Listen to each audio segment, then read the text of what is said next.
20 फरवरी को भोपाल में global investor summit हुई थी। इससे पहले 6000 करोड़ रुपए का कर्ज हमारी मोहन सरकार ले चुकी थी। अब एक हफ्ते के अंदर सरकार के द्वारा 10,000 करोड़ रुपए का कर्ज फिर से लिया जा रहा है। जी हाँ, ऐसे में यहाँ पर देश की जनता पर यहाँ पर 31 मार्च 2024 को खत्म हुए वित्तीय वर्ष में 3,75,578 करोड़ रुपए का कर्ज ले चुकी है। सरकार कर्ज वाली है, आप सभी जानते हैं। अब आप सोचेंगे कि सफाई कर्मियों ने हड़ताल करी और हम यहाँ आंकड़े दिखा रहे हैं। हम ये आंकड़े आपको जानबूझकर दिखा रहे हैं, आपको देखना भी चाहिए, क्योंकि जब कर्ज मोहन सरकार ले रही है, काम करने के लिए ही कर्ज ले रही है, तो कर्मचारियों को वेतन देने में इतनी आनाकानी क्यों हो रही है। अफसरों का वेतन तो 1 तारीख को खटाखट उनके अकाउंट में आ जाता है बिना देरी करे। ऐसे में सफाई कर्मी जो कि शहर, जिले, गांव को साफ रखते हैं, स्वच्छ रखते हैं, उनके वेतन देने में इतनी आनाकानी और इतनी सूझबूझ क्यों, इतना सोच विचार क्यों किया जा रहा है। क्या सरकार यह सब बताना पड़ेगा सरकार को कि यह लोगों को वेतन दे दीजिए, इनके घर पर दवाई, बच्चे, पढ़ाई, सब्जी, अन्य चीज़ों में इन्हें पैसों की आवश्यकता होती है। इनके पास वेतन के अलावा कोई और दूसरा साधन नहीं होता जहां से इन्हें वेतन में, जहां से यह अपने घर की ज़रूरतों को पूरा कर पाए। खबर जब धार से आई तो खबर ने सोचने पर मजबूर कर दिया, क्योंकि धार में वेतन नहीं मिलने से सफाई कर्मचारी हड़ताल पर है, सड़क पर है।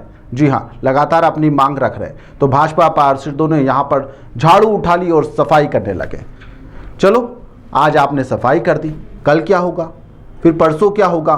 कांग्रेस के पार्षदों से भी एक दिन आप सफाई करवा लीजिए, एक दिन आम जनता से आप सफाई करवा लीजिए। कर्मचारियों की परेशानी को आप इवेंट बना दीजिए। 2-4 पेपर में खूब आपकी तारीफें छपेगी। आप सोचेंगे कि वाह, लेकिन उससे तनख्वाह मिल गई, उनके घर का गुजारा हो जाएगा क्या। धार शहर में सफाई व्यवस्था संकट में है, मुश्किल की घड़ी है। भाजपा के पार्षदों ने शहर वासियों के लिए मदद के लिए आगे हाथ बढ़ाया, एक मिसाल पेश करी।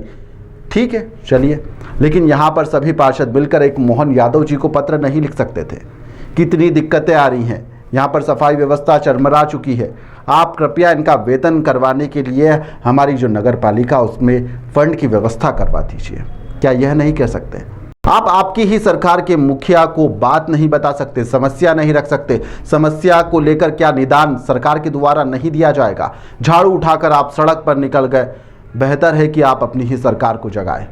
यह सवाल आप लोगों से भी है, हमें कमेंट में ज़रूर बताइएगा, क्योंकि फिलहाल यहाँ पर जो हालात हैं, जो प्रदर्शन की तस्वीरें सामने आ रही है, जिसके अंदर महिला और पुरुष पार्षद अपने कंधे से कंधा मिलाकर शहर की सफाई व्यवस्था पर ध्यान दे रहे हैं। शहर को स्वच्छता में यहाँ पर नंबर में, रैंकिंग में लाने के लिए अपना जो बीड़ा है वह उठाया हुआ है, लेकिन यह सफाई कर्मचारियों के लिए ठीक नहीं है। ऐसे तो आप रोज़ सड़क पर उतर जाएंगे, रोज़ सफाई कर देंगे, तो फिर सफाई कर्मियों की ज़रूरत ही क्या। आप अपने जो कुछ समय रहता है अपने जीवन का, उसमें से कुछ समय निकालिए और आप सड़क पर उतर जाइए, सफाई कर लीजिए। रोज़ अगर हर व्यक्ति अगर आधा घंटा या 2 घंटा कर देगा तो सफाई कर्मचारियों की आवश्यकता ही क्या बची। यह जो प्रदर्शन है या फिर ये जो सफाई आप लोगों ने की है, इसकी जगह यदि आप उन लोगों का दर्द समझते, उन्हें वेतन दिलाने के लिए यहाँ पर अपनी मेहनत करते, आप फ़ोन घनघनाते, यहाँ से लेकर सरकार तक को फ़ोन घनघनाते, तो आप लोग जीत जाते। ना कि आप इस तरह से जो सड़क पर प्रदर्शन कर रहे हैं, प्रदर्शन करके झाड़ू लगा रहे हैं। सफाई की व्यवस्था को आपने अपने कंधों पर उठा लिया है, एक इवेंट में इसे तब्दील कर दिया गया। इवेंट ना बनाते हुए इसको लेकर यदि आप ध्यान देते तो ज़्यादा बेहतर होता। खैर, यहाँ पर जितने भी पार्षद शामिल हुए थे, उन्होंने सफाई व्यवस्थाओं को देखा, उसके बाद में सफाई की, झाड़ू उठाई और अन्य चीज़ें करने के बाद में यहाँ पर मीडिया से जब रूबरू हुए तो उसके बाद में उन लोगों का क्या कहना था वह भी आप सुनिए। और इनमें सुनने के बाद में आप हमें कमेंट ज़रूर करिएगा कि क्या इसके अलावा और कोई रास्ता हो सकता था। कर्मचारियों को वेतन नहीं दिया जा रहा है और इससे पहले भी कई बार हम ये कर चुके हैं, सीएम के साथ से कर चुके हैं कि पूरे नगर में कहीं सफाई नहीं हो रही है। जहाँ तक कहा गया था कि शहर को नंबर 1 बनाया जाएगा, पर ये नंबर 1 बन रहा है क्या? पूरे शहर में ये क्या हो रहा है? और कर्मचारियों को वेतन दिया जाए, नहीं तो हम उनके साथ हैं, हम पूरे शहर के साथ हैं। आप किसके खिलाफ है? नगर पालिका के खिलाफ है, कर्मचारियों के साथ है? नगर पालिका के खिलाफ है और कर्मचारियों के साथ हैं। हम उनके साथ रहेंगे कि नगर की जनता के भी साथ रहेंगे। उन्होंने हमें चुना है, तो इस मुद्दे पे नहीं चुना उन्होंने कि नगर की ये हालत हो गई। सर, हम इसलिए आए हैं कि तनख्वाह नहीं मिल रही हमारे को। अभी दिवाली ऐसी चली गई, होली ऐसी चली गई, बहुत सारे त्यौहार ऐसे चलेगा, ईद भी ऐसी चली गई। चली जा रही है और ये बता रहा है कि पैसा नहीं है, शासन हमको पैसा नहीं भेज रहा, आगे से टीटी नहीं आ रही है। मजबूरन हम आज धरने पे बैठे हैं।